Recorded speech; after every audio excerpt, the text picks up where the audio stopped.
Welcome to our channel. Today we how to invest in CrowdStrike Holdings, full guide step by step clearly. To invest in CrowdStrike Holdings, start by educating yourself about the company. Research the cybersecurity industry and CrowdStrike's position within it. Visit the CrowdStrike website to familiarize yourself with their products and services. Check the latest financial reports and performance metrics. Understand the risks associated with investing in a tech-centric company like CrowdStrike. Decide on your investment strategy. Determine whether you want to invest long-term or short-term. Choose a reputable brokerage platform that allows you to trade stocks. Open a brokerage account if you do not already have one. Fund your brokerage account with the desired amount of capital. Search for CrowdStrike Holdings using its ticker symbol CRWD.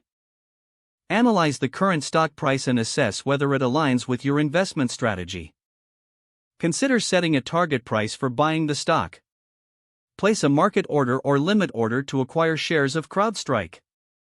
Stay informed about market trends impacting the cybersecurity sector. Monitor your investment regularly to evaluate performance.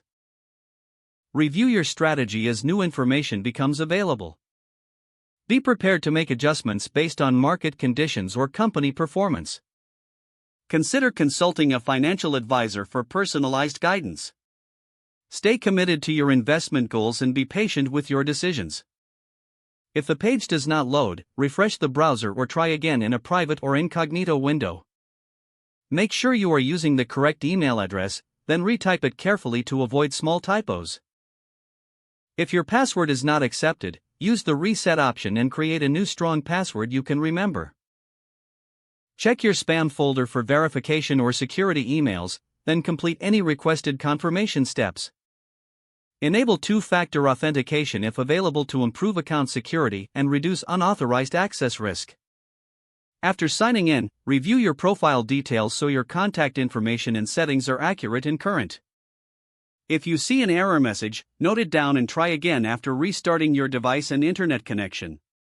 Log out when you finish, especially on shared devices, to keep your account and payment information secure.